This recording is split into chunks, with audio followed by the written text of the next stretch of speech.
Part 7. The Devotion to the Sacred Heart of Jesus. Listing the fourth disposition necessary for devotion to the Sacred Heart. The first one was a hatred of sin. The second one was a lively faith. The third, the great desire to love Jesus Christ. And the fourth, to have an interior recollection. The fourth disposition which we must have for this devotion, especially if we wish to taste all its sweetness and derive from it all its advantages, is interior recollection. God does not make his presence felt where there is turmoil, a heart completely unguarded, a soul in continual exterior distraction, occupied with 1,000 unnecessary cares and useless thoughts, is hardly in a state to listen to the voice of God, who communicates himself only to a soul and who speaks only to a heart in solitude. In the book of O.C. we read, chapter 2, verse 14, I will lead her into the wilderness and I will speak to her heart. Perfect devotion to the Sacred Heart is a continuous exercise of love for Jesus Christ. It cannot therefore exist without recollection. Jesus Christ communicates himself in a more particular way to the soul by means of this devotion. The soul must therefore be in peace. It must be disengaged from the distractions and the tumult of exterior things, and be in a state to listen to the voice of our amiable Savior if it wishes to taste the singular graces which he confers on a heart that is free from all, that can trouble it, and is occupied with God alone. This interior recollection is the fountain of the whole spiritual edifice of souls, so that without it, progress towards perfection is impossible. Progress toward perfection is impossible without interior recollection. It may be said that all the graces which a soul not established on this foundation received from God are like characters formed on water or figures pointed on sand.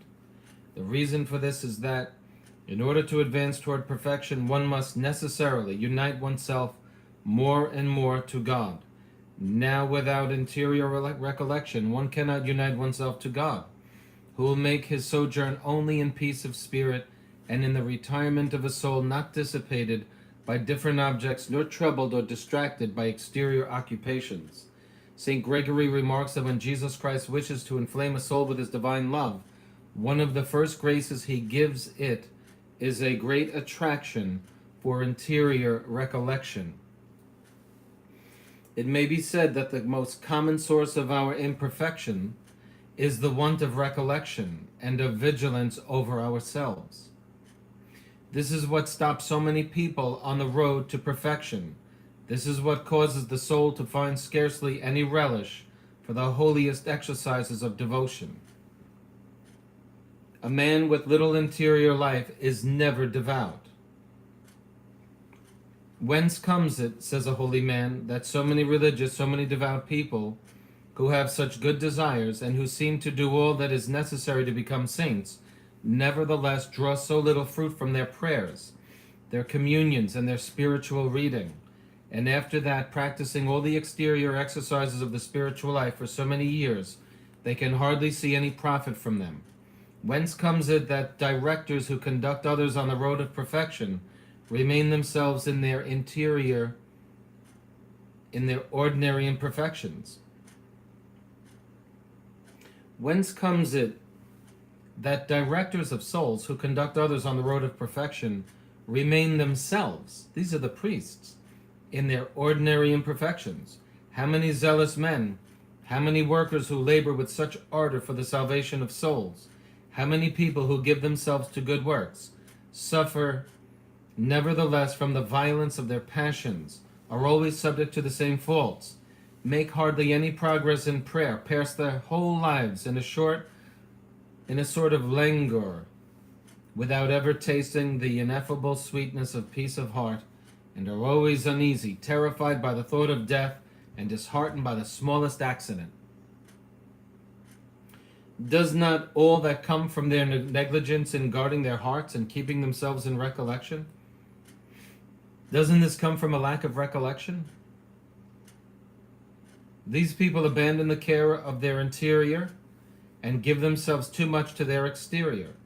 This causes an infinite number of faults to escape their attention, 1,000 unconsidered words, sallies of ill humor, unregulated movements, actions from purely natural motives.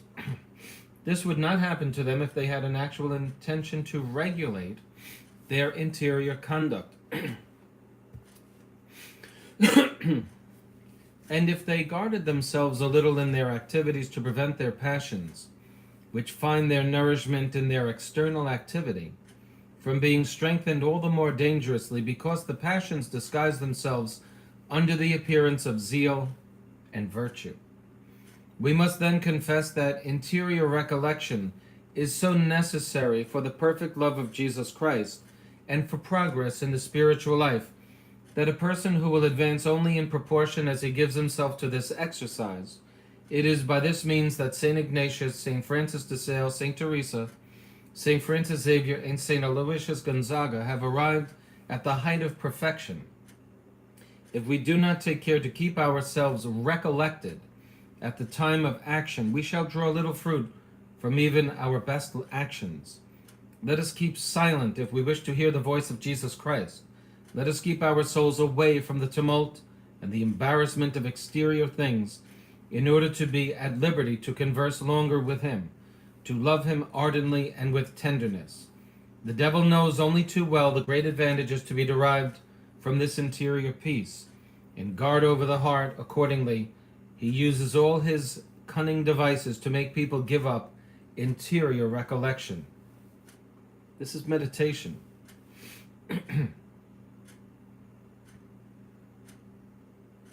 Whenever he despairs of making them leave off their exercises of devotion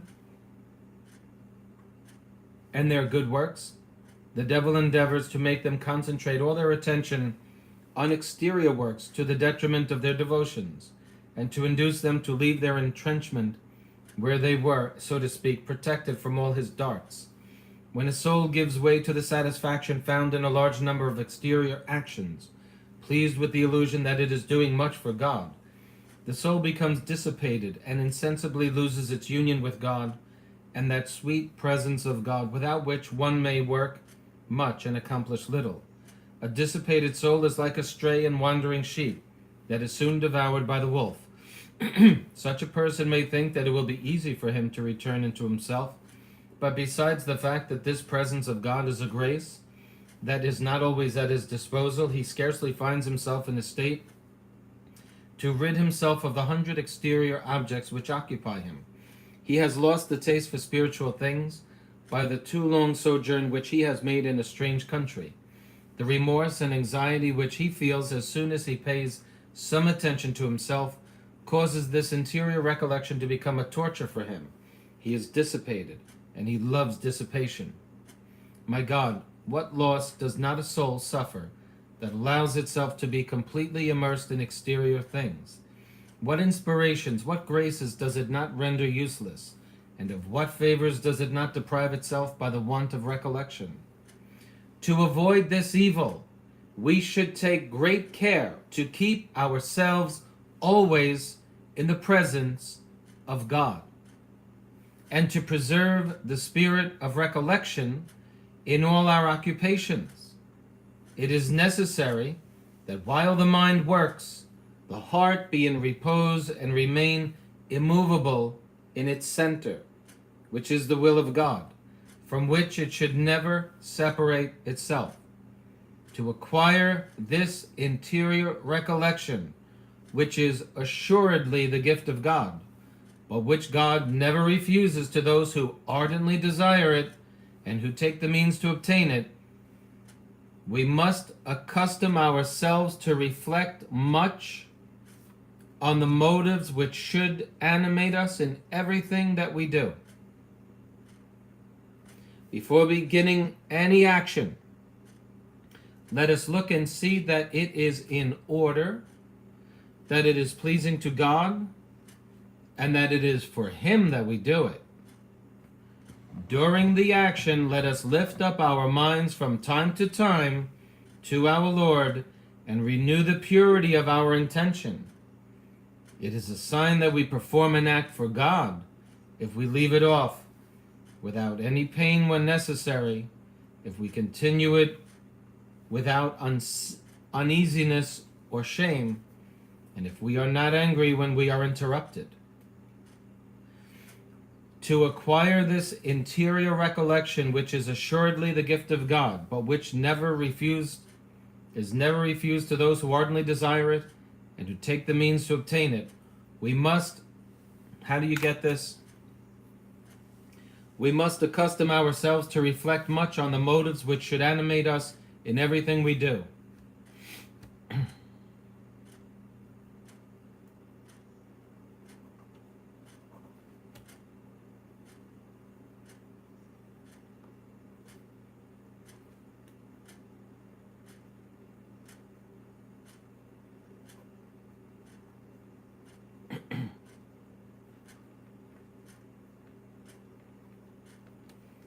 Since this is so important, we have to make a note of it. You'll forget this in an hour. This book is a manual. And in order to really do it right, you have to condense it into an outline form and live it. Reflect on it. Your papers should literally be crunched up and messy because you're always looking at it. It's always somewhere. You need to live it, and over the course of months, you get it, like you know exactly what to do. How do you acquire this interior recollection? Now, this will require great practice. In everything that we do, am I doing this video right now? In everything that we do, we literally have to examine our conscience. Why are we doing this? Why am I communicating with this person? Why am I not communicating with this person? Why am I going here or going there? How long am I going to spend at this party? Am I going to have dinner with this person?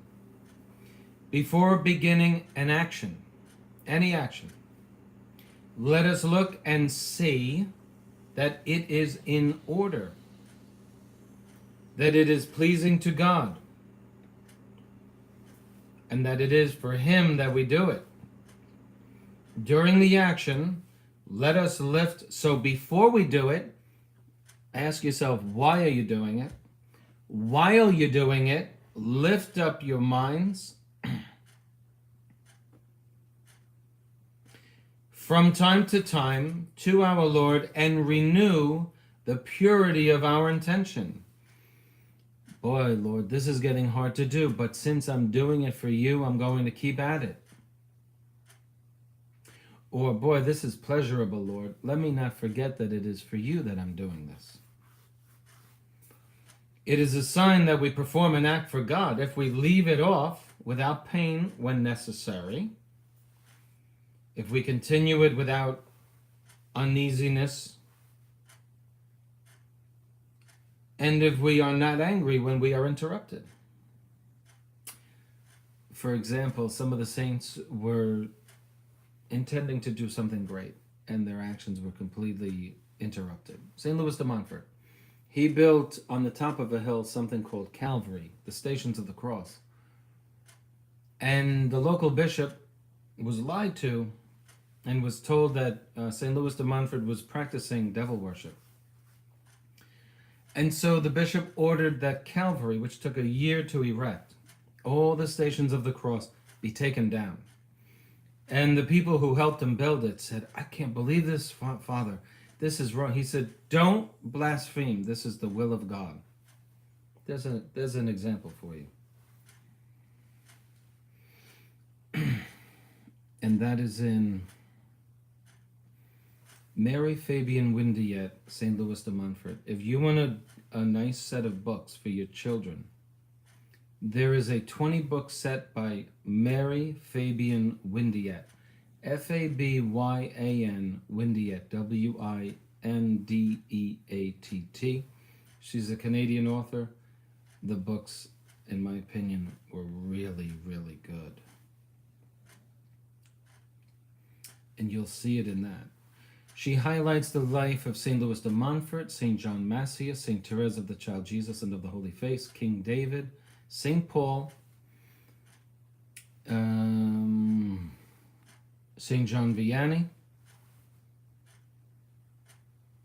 St. Dominic,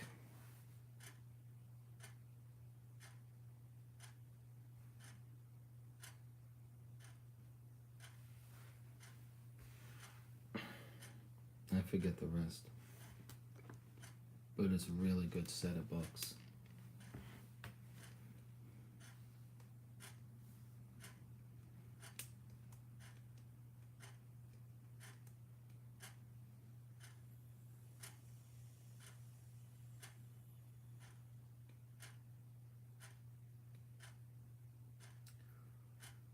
It's a really good set of books.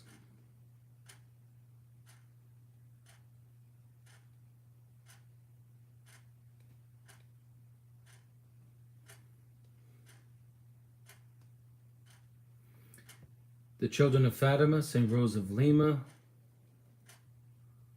St. Catherine of Siena, St. Hyacinth, St. Martin of Tours, King David, I said. Blessed Imelda, the Miraculous Medal. Really good books.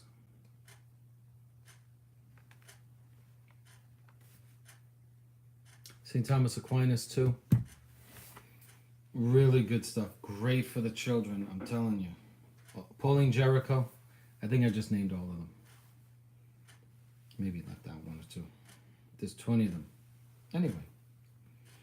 So there you have it. I mean, this is right in line with what Blessed Claude de la Colombière was talking about in Trustful Surrender to Divine Providence. You want something from God? Here's what we got to do. We have to amend our lives. God's willing to give us what we want. But he wants us to be where we are supposed to be. He said, if you want to get the greatest favors from God, your heart's desires, amend your life, pray for amendment of life, Christian patience, detachment from creatures, and a contempt for the world.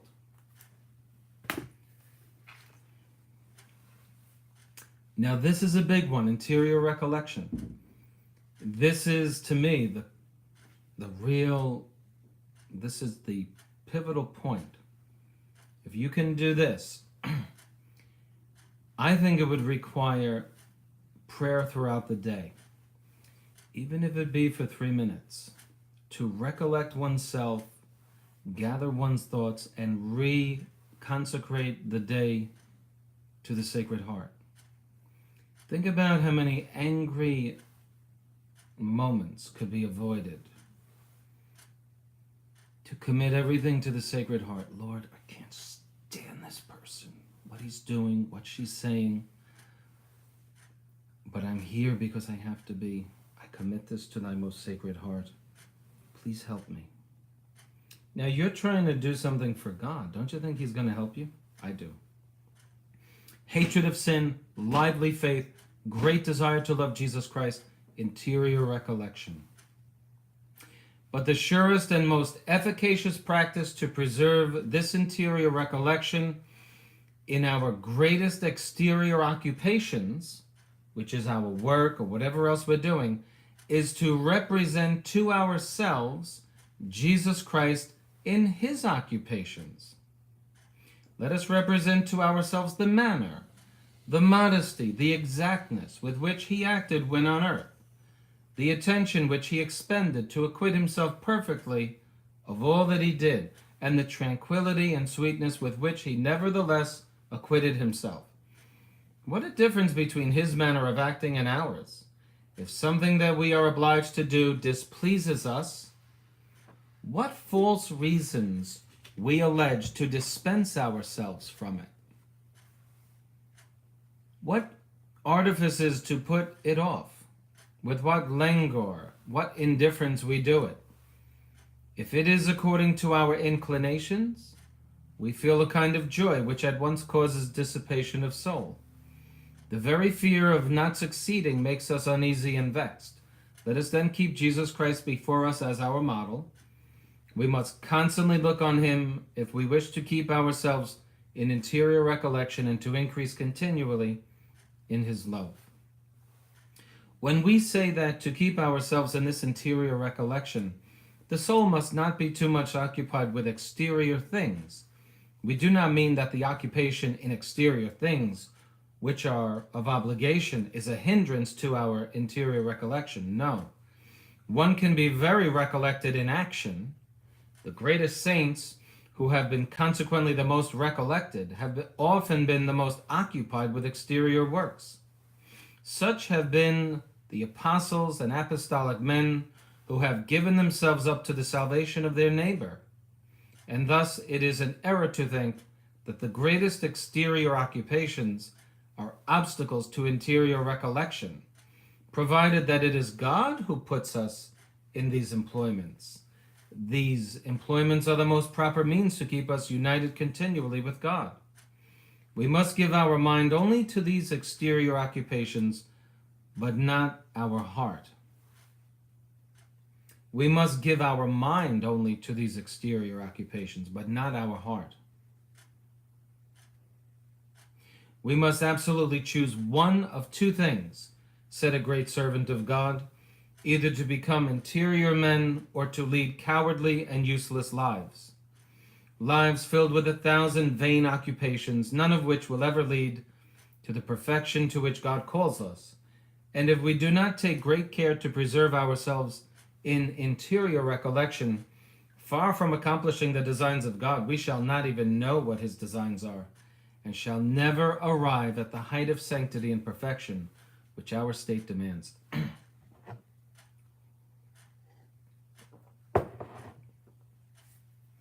A man who is not recollected goes wandering about without finding his repose anywhere, and seeks all sorts of objects with avidity, without being able to satisfy himself with any of them. Whereas if he gave himself to recollection, he would enter into himself and would find God there. He would taste God, who, by his presence, would fill him with such an abundance of blessings that he would no more go to seek elsewhere objects to fill the void of his desire. We can remark this every day in recollected souls. We may sometimes imagine that the love which they have for solitude and the pain which they feel by being distracted is an effect of melancholy. It is nothing of the sort. It is because they taste God within themselves, and the ineffable sweetness with which they are filled makes them judge the amusements and pleasures found in the world to be stale and disgusting, that they look upon them with horror. Once a person has tasted what God and spiritual things are, all that belongs to the contagion of flesh and blood appears insipid. What marvelous advantages, therefore, are derived from the interior life once a person is established in it. It may be said that it is only a person of this kind who tastes God and feels the sweetness of virtue. I do not know whether it be the effect of interior recollection or the reward for the care taken to keep oneself always united with God, but it is certain that an interior man possesses faith, hope, and charity in such a sublime manner that nothing is capable of shaking him in his belief. He insensibly finds himself above all human fear. He remains always in the same state of mind, always immovable in God. He takes occasion to raise himself up to God from everything which he sees or hears. In creatures he sees only God, as those who have looked at the sun for a long time always imagine that they see the sun, no matter what objects they may look on afterwards. It must not be imagined that this interior recollection makes people idle or encourages negligence. Oh no. A truly interior man is most active. He does more good and renders more service to the church in a day than 100 others who are not interior men will be able to render in several years, even though they may have many more natural talents than he has. This is true not only because dissipation is an obstacle to the fruits of zeal, but also because a man who is not recollected even though he may be very active, is at best a man who works for God, while in the case of an interior man, it is God himself who works through him. That's interesting. That is to say that a man who does not live in interior recollection may have God as the motive of his actions, but temper and self-love in the natural man will usually have the largest share in his good works. While a recollected person, always attentive to God and to himself, always on his guard against the claims of the natural man and the artifices of self-love, acts for God alone and according to the inspiration and the guidance of the Spirit of God. The very difference between an interior man and one who is not is sufficient to give us an esteem for recollection. In an unrecollected man there is a certain dissipated air, which obscures the most brilliant acts of virtue, which has something repellent about it, which lowers the esteem we have for his piety and causes his words to have hardly any unction. On the contrary, what a favorable impression is created by the modest air, the sweetness, and the peace which appears on the face of a truly interior person, and the reserve, the silence, and the continual guard over himself. Does not all this inspire us with veneration and love for this virtue? It is indeed difficult to be for long recollected, and not to be truly devout, since it is certain that want of devotion usually comes from want of recollection. The means to acquire this interior recollection and to keep the precious gift alive once acquired are to take great care. Number one, how to get it.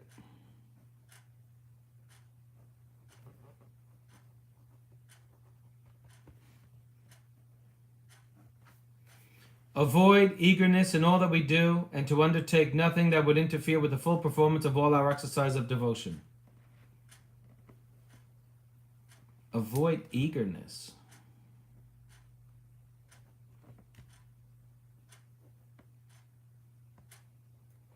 Avoid eagerness in all that we do.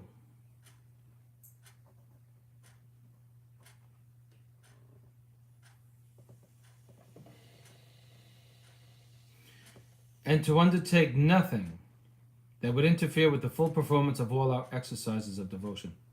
Oh, I see. Avoid eagerness in all that we do. Yeah, because you might be so eager to do it and you never actually get to it. You have to be ready to be completely interrupted and say, oops, okay. Avoid eagerness in all that we do, and to undertake nothing that would interfere with the full performance of all our exercises of devotion. I suppose that means if you're going to take on working all day, don't do it.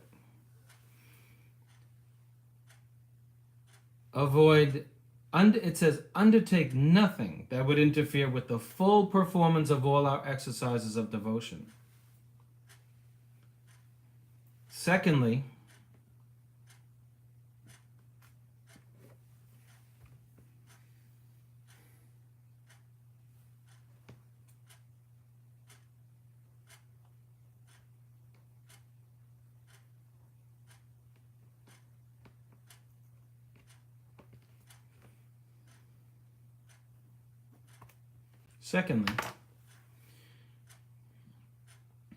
never let your heart be so distracted by unnecessary occupations that it becomes sterile for prayer. Wow.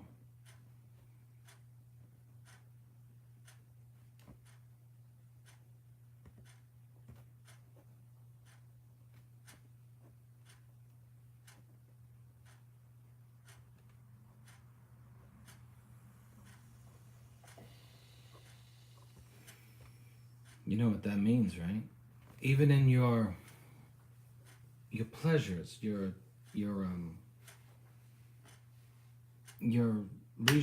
leisurely activity, you consecrate that to God. having a rule of life from 3 to 4, from 6 to 8, from 8 to 9, whatever. That's how the religious stay recollected, by the way. Having what's called a rule of life. So never allow your heart over distractedness. It's like anything else. You get away from the love of your life, what's going to happen? You're going to love something else. You know what it's like? A spiritual adultery. It's true.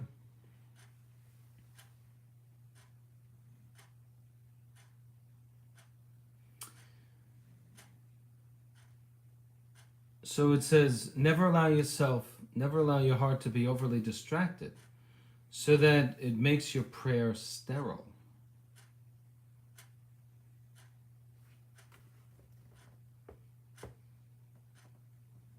Sterile for prayer. 3, to watch over ourselves constantly and to keep ourselves in such dispositions that we are always in a state to pray. These are very important things. To watch over ourselves constantly and to keep ourselves in such dispositions that we are always in a state to pray.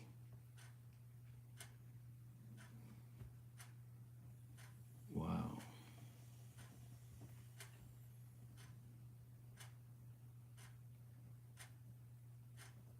Constantly. I can understand it. Nothing is surprising here. Watch over ourselves constantly and to keep ourselves in such dispositions that we are always in a state to pray. Always ready to pray. I am giving the ways. These are the 4 dispositions necessary for devotion to the Sacred Heart. Devotion to the Sacred Heart is not, I must go to church on First Friday and receive communion. I am practicing devotion to the Sacred Heart. I will do that on First Friday. That's not it. This is a cult. This is a way of life. Always ready to pray. Okay? 4,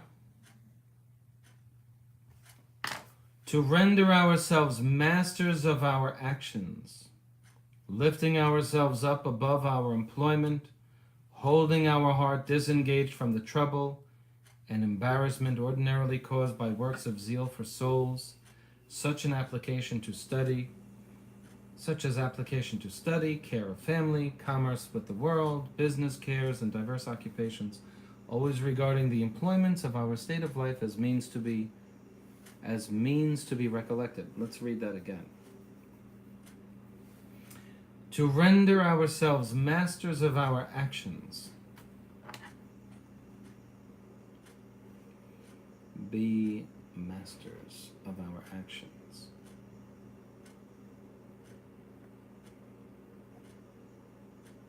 Our actions. This is the 4th disposition, interior recollection, and he's giving several different ways to have it. Avoid eagerness in everything we do. Do your devotions daily. Never allow your heart over distractedness. Watch over ourselves constantly, always ready to pray. Now he says, number 4, be masters of our actions. Lifting ourselves up above our employment, holding our hearts disengaged from the trouble and embarrassment ordinarily caused by works of zeal for souls, such as application to study, care of family, commerce with the world. So lifting ourselves up above these things, disengaged, holding our heart disengaged from the trouble caused by work of zeal for souls, application to study, care of family, be masters of our actions, disengaged. This is a little bit disengaging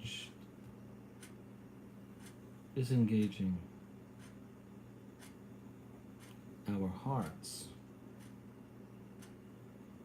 from our employments.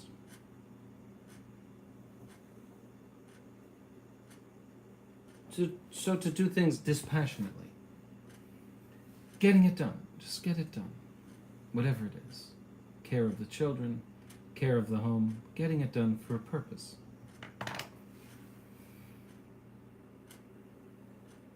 Care of family, commerce, business. He covers everything, always regarding the employments of our state of life as means to be recollected. So to be recollected, be recollected.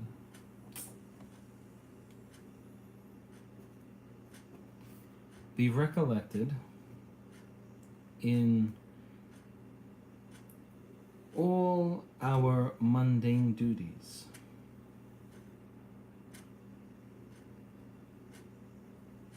No matter what they are. 5.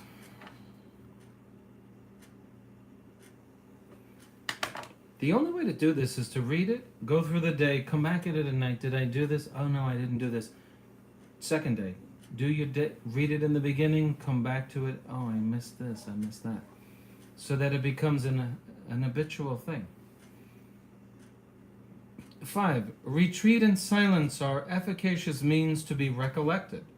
It is difficult to find a person who speaks a lot, who is really recollected. In fact, the scriptures say, a man who speaketh much sinneth much. Retreat and silence. Silence. I'm just going to write the note. Silence. Look, I've made notes on this important stuff. It's very important. Dispositions necessary for the devotion to the Sacred Heart. There are 4. Hatred of sin, lively faith, great desire to love Jesus Christ, interior recollection. Interior recollection is very important. It has 5 subdivisions. Avoid eagerness in everything we do. Never allow your heart to be entangled in something. Watch over yourselves constantly, always ready to pray. 4, be masters of our actions, disengaging our hearts from what we're doing. And 5thly, silence. Silence. Retreat and silence. 6. Interior recollection is not only the mark of great purity of heart, it is the recompense for it. So if you're pure in heart, you're recompensed with silence. Blessed are the pure of heart, because they shall see God. That is to say, they will walk constantly in His presence. Very amazing. So interior recollection, purity of heart. Recollection. This is the devotion to have. This will really please God. It'll make your prayers very efficacious before God. This will make you one with the heart of God. Interior recollection, purity of heart.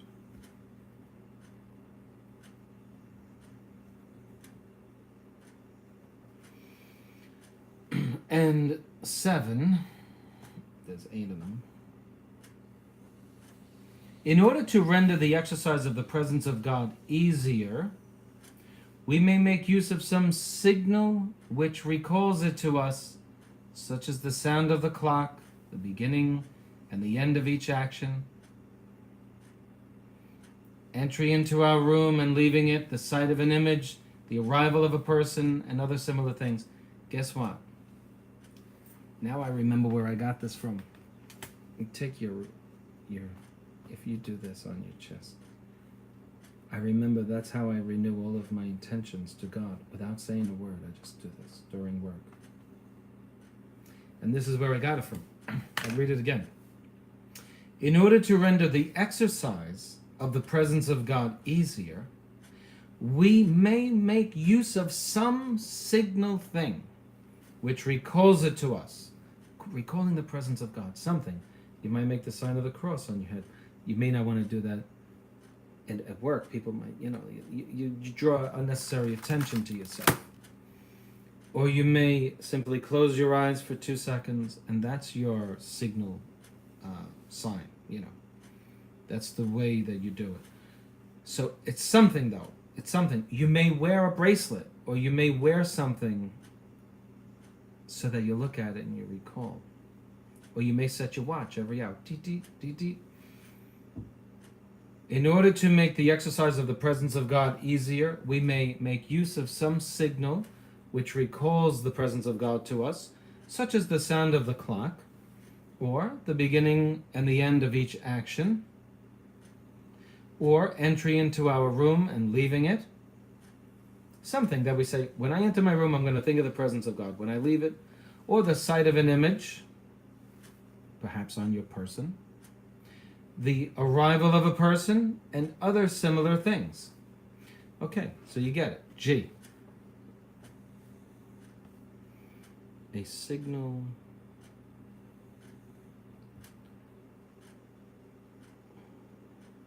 A signal.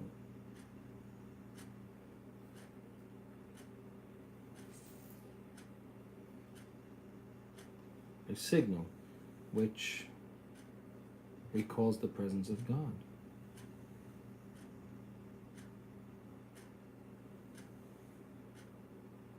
The presence of God.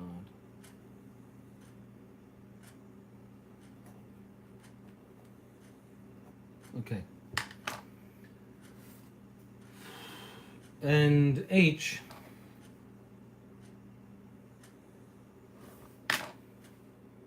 Reserve and modesty in everything which we do is a great means to become interior if we take care to propose as our model the modesty and sweetness of Jesus Christ. Reserve.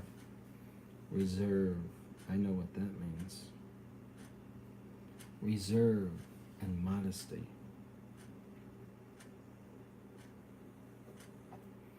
Reserve and modesty in our behavior.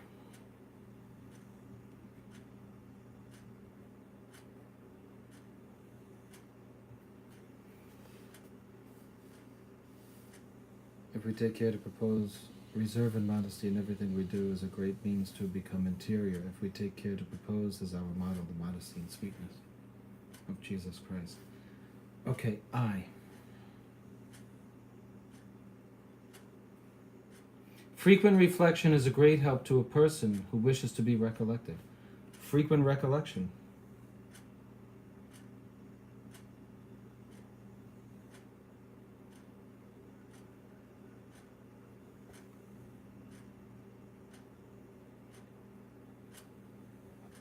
There you go. So also is the thought from time to time that God is in the midst of us, or rather that we are in the midst of Him, and that everywhere we are, He sees and hears us and touches us, whether we are at prayer, work, at table, or engaged in conversation. So also is the making of acts of faith in the presence of God, being as modest when alone as when in company.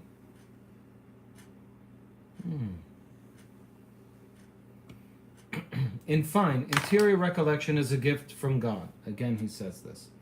We should often pray to Him for this gift. Interior recollection. We should often pray for this gift and pray to Him for it as a necessary disposition to love Jesus Christ ardently, which is why he mentions this. This motive renders all our prayers efficacious. Devotion to those saints who have most excelled in the interior life can help us much to obtain interior recollection, such as the Queen of all Saints. Pray for it. Pray for this gift. Mary.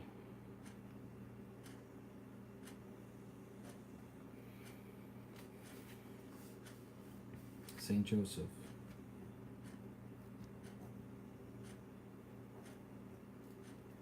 Saint Joachim. Saint Anne.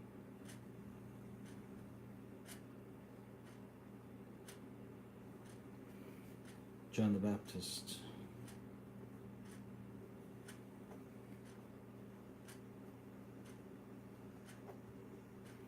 Saint Aloysius Gonzaga.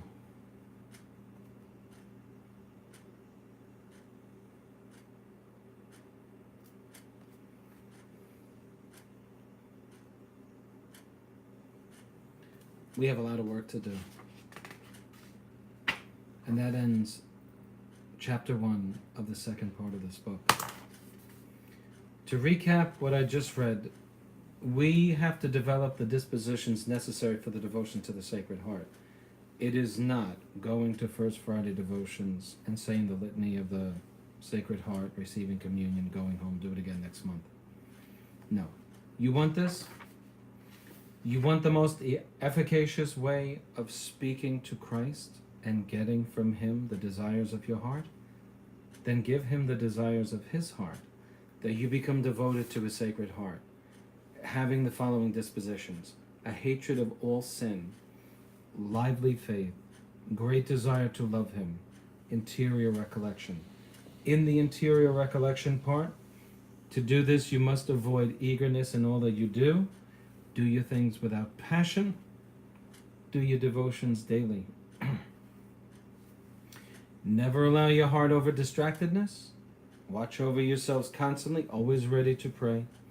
Be masters of your actions, disengaging our hearts from our employments. Be recollected in all our mundane duties. Practice silence, interior recollection, purity of heart. Have a signal which recalls the presence of God. Whether you look at your watch, whether you could set a beep, anything. Remove reserve and modesty in your behavior. Some of our personalities dispose us to be very talkative to people, strangers even. This causes a lack of modesty in speech, a lack of reserve, and could lead to an immodesty of speech, a joke, whatever.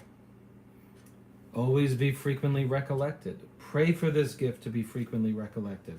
Pray to those who practiced it most exemplarily: Mary, St. Joseph, St. Joachim, St. Anne, St. John the Baptist, and St. Aloysius Gonzaga.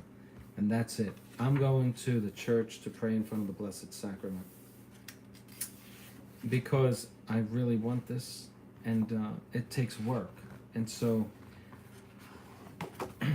if I want from the Sacred Heart the things that I want, I have to give the Sacred Heart the things that He wants. This is what He wants.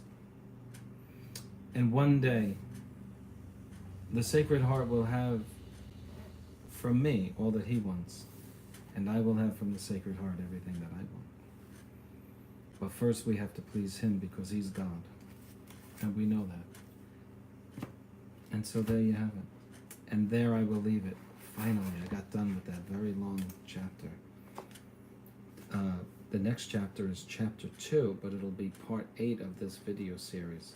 The obstacles which prevent us from deriving all the fruit we should from the devotion to the Sacred Heart. This book is it. It's awesome. All right. I'm going to go say my rosaries for everybody who wants to advance in this devotion to the Sacred Heart. What else is there to do? It's 5 o'clock now in Florida.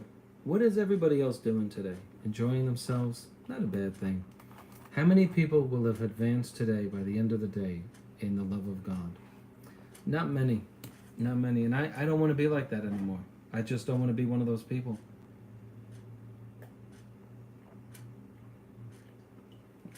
You know why? Take all of the promises that Christ made and talk to all of the people who believed them. Yeah. He'll give you everything. Yeah. Ask and you shall receive. Seek and you shall... Yeah, right. I prayed for this. I prayed for that. Now do you see why people don't get their prayers answered? The answers are right here. Because people don't even give God half of what they should. Not even half.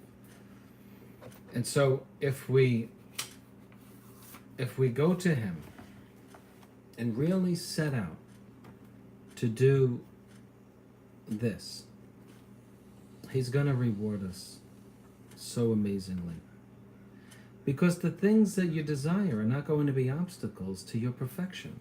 So God will have no problem granting the desires of your heart, since you will be advancing in your perfection quite readily and quite voluntarily, knowing with confidence that He's going to grant you the petitions of your heart. He says, seek first the kingdom of God and His justice, and all these things will be added unto you. what else can we say, right? This is now advanced prayer life. We went from trustful surrender to advancing in how to move the Sacred Heart.